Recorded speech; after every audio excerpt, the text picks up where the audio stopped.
ចឹងយើងបានឡើងមកដល់ហើយបាទប្រាសាទភ្នំដាបាទស្ថិតនៅក្នុងខេត្តតាកែវចឹងប្រាសាទនេះគឺសាងសង់ឡើងបែរមុខទៅទិសខាងជើងបាទហើយប្លង់4ជ្រុងបាទមានខឿននិងជញ្ជាំងសាងអំពីថ្មបាយក្រៀមនិងផ្នែកដំបូលបាទទីប្រាសាទនេះដែរគឺបាទសាងសង់នៅក្នុងសតវត្សទី11ក៏ប៉ុន្តែគេមើលឃើញថាគ្រឹះបាទមាននោះគឺតាំងពីសតវត្សទីបាទ6បាទចុងសតវត្សទី6ចូលដើមសតវត្សទី7បាទដែលគេបានសន្និដ្ឋានថាវាស្ថិតនៅក្នុងបាទសម័យនគរភ្នំដែលជាសម័យដើមដំបូងអស់នៃប្រវត្តិសាស្ត្រប្រទេសកម្ពុជារបស់យើងបាទនេះគឺជាទស្សនវិជ្ជាជុំវិញហើយនេះគឺជារូបរាងរបស់ប្រាសាទបាទនៅតួកដាលប្រាសាទនេះគឺធ្វើពីថ្មបាយក្រៀមហើយនៅផ្នែកខាងលើនោះគឺ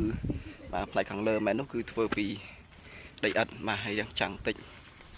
សូមអធិស្ឋានមកឃើញបាទប្រទេសភ្លឺ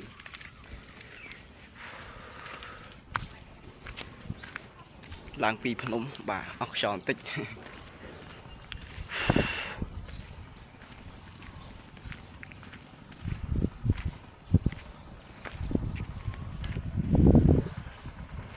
បាទអាយុកាលប្រាសាទនេះប្រហាក់ប្រហែលនឹងអាស្រមមហាឫសីដែរបាទនៅក្នុងសតវត្សទី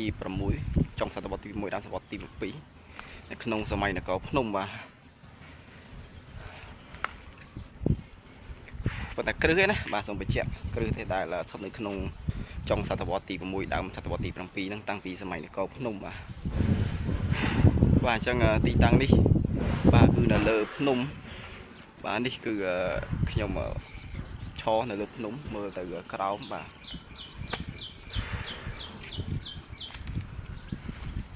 ទៅចិត្តបន្តិចគឺជាទស្សនវិជ្ជាពីក្រោយបងប្អូននៅខាងក្រោយប្រាសាទភ្នំដាបាទនេះបាទនោះសម្រាប់ផ្ដែ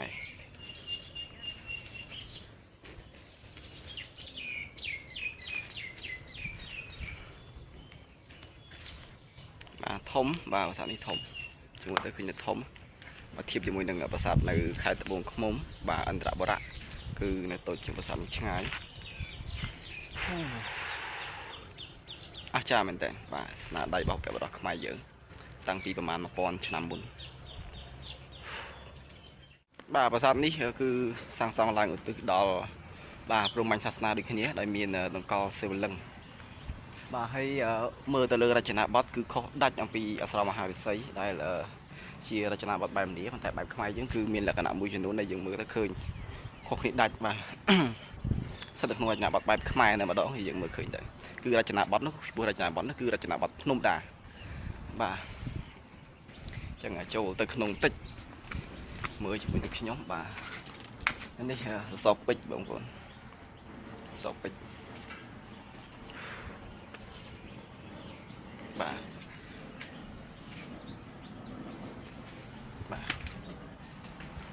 បាទហើយនេះសម្រាប់បរិវេណនៅក្នុងប្រាសាទបាទនោះគឺជាព្រះសិវលឹង្គបាទគួរឲ្យសរសើរដែលព្រះសិវលឹង្គគឺនៅបន្តសល់រហូតដល់បច្ចុប្បន្នបាទនេះសប្តាហ៍ថ្ងៃក៏នៅតែជាទីសក្ការៈបូជារបស់ខ្មែររបស់យើងដែរជាជំនឿបាទខ្មែររបស់យើងដែល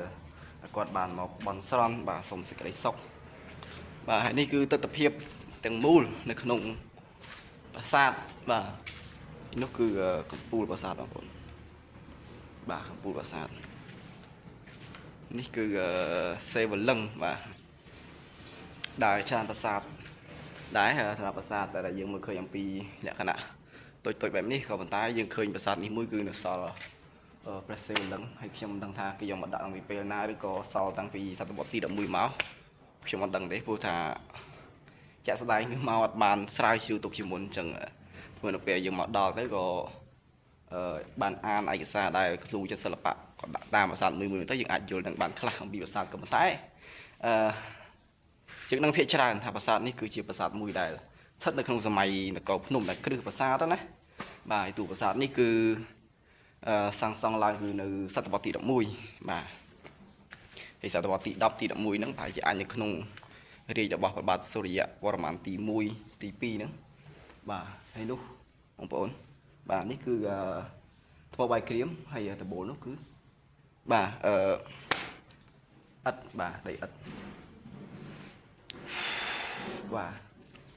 នេះហើយបងប្អូនដែលជាជំនឿបុរាណខ្មែរយើងបាទពីដើមមកមិនដបងបំផុតទេណាបាទប៉ុន្តែតាមរយៈឥទ្ធិពលបាទព្រហ្មញ្ញសាសនាចូលមកអញ្ចឹងព្រះសិវលិង្គនេះពីដើមគឺគេបានធ្វើនៅព្រះរាជពិធីបាទសមាធិត្រីបាទដែលចាក់ទឹកឲ្យបហូរមកនេះគឺត្រង់ឲ្យគេយកទឹកហ្នឹងគឺជាទឹកស័ក្តិសិទ្ធិនៅក្នុងជំនឿរបស់ខ្មែរណាបាទប្រសើរមែនតើនៅទីកន្លែងនេះគឺធំទលាយចូលមកធំទលាយបាទ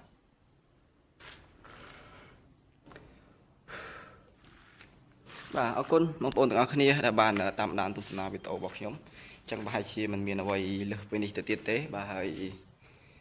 ទីកន្លែងនេះប្រហែលជាទីកន្លែងចុងក្រោយមួយដែលខ្ញុំនឹងបញ្ចប់វីដេអូបាទដែលខ្ញុំបានធ្វើពីដើមមក